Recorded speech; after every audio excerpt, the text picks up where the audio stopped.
If you're studying UX or working in the UX industry, you have definitely come across the concept of user personas. Just to give a brief recap on user personas, before a UX designer even starts designing the app, they conduct interviews with potential users of the app and send out some initial surveys. Based on these responses, they get an idea of what the personalities of the future users of the apps are like.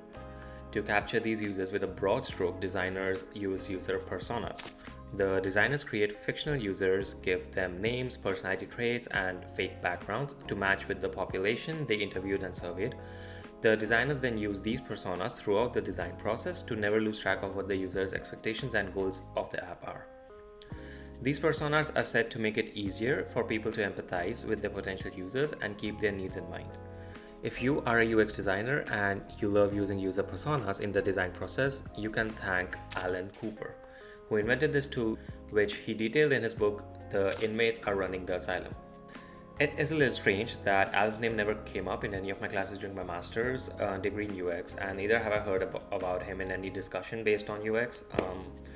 One day I just got curious and googled who invented user personas, and Alan's name popped up. But to be honest, I was not expecting an answer because this tool is so ubiquitous and it's pretty common in the design processes nowadays that I thought its history would not even be recorded. So to my surprise, I did get an answer, which was great. But if you really want to learn more about the story behind the invention of user personas, you can check this blog by Alan himself. I'll leave a link down in the description. The reason I was googling about user personas is because I have never liked using them. The only times I've created user personas have been when they were required in my university assignments. This is in no way an attack on Alan and his contribution, who invented them out of necessity.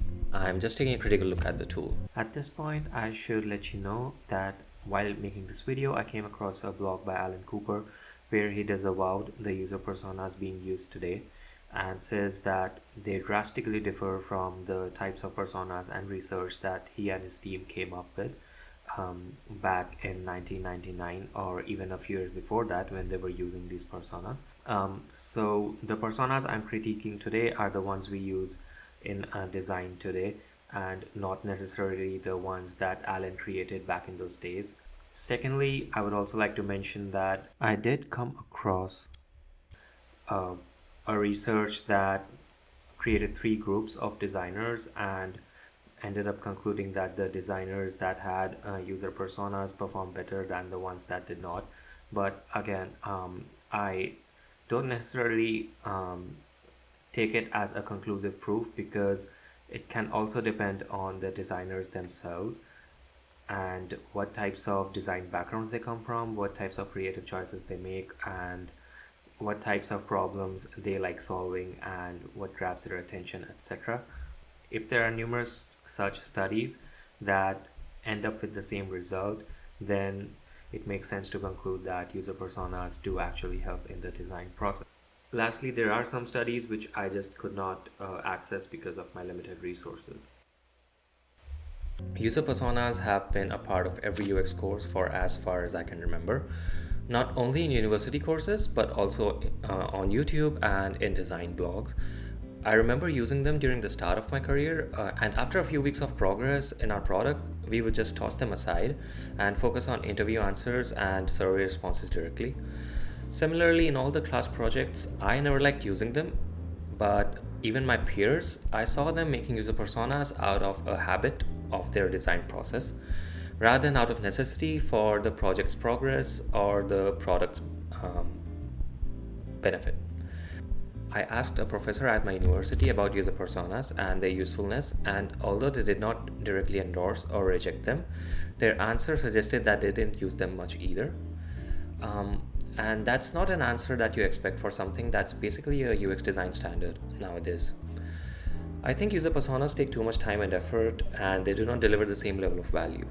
Although my criticism comes from my own experience, there have never been official studies conducted to test the effectiveness of user personas in a design process, at least to my knowledge. The only research I have been able to find was one where the participants were asked for their subjective opinion and the results were aggregated, which I only found through this blog, by the way, so check this out also. I'll link it in the description again. This blog also discusses user personas and some criticisms regarding it.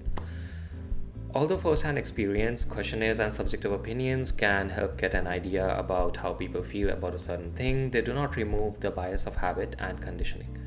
Since user personas are tools for empathy, it would be helpful to have research that directly measures this factor, although such a study appears tough to conduct, at least to my non-trained brain. Given a set of requirements, two designs created with and without the use of user personas is the simplest form of testing I can come up with. But even in this case, the designers in these two groups cannot be different, because then the subjective design processes and creative choices of the designers come into play. And even after the fact, there's no way, in my knowledge, to check which process helps the designers empathize more with the customer. What we can check out is the reviews for the product itself, because the final goal of user personas or any other UX tool is to create a better product. Better UX should lead to better products, as simple as that. So instead of checking if user personas create greater empathy or not, we can check if they lead to a better product or not. Even though this won't tell us about the tool's effectiveness in creating empathy, it will give us an answer to whether we should be having it in our design process at all. But due to my limited experience with core research principles, I will leave it to the experts to figure out if this type of research is even possible. Unless and until we have this research, we have to rely on our own experience and the word of the professionals. And in my experience, user personas have been quite unnecessary and tend to generalize a population into 2 or 3 individuals. Although I do not like using them personally, if you were to hire me and require me to create user personas, rest assured I can do that pretty well, because I know the fundamentals, I've been taught how to create them, etc. etc. In the end, it comes down to your choice to use or not use user personas until we have a definite answer, but I would definitely advise you to question your past and present experience with them. Look at it through a critical lens and come up with your own opinion on whether you find them to be helpful or not, instead of relying on the claims of others. If you do this and still end up using user personas, leave a comment and present your case, and who knows, you might change my mind on it and I might just start using them again, and maybe in a way that you use it, which might be better. So thank you for watching and see you in the next one.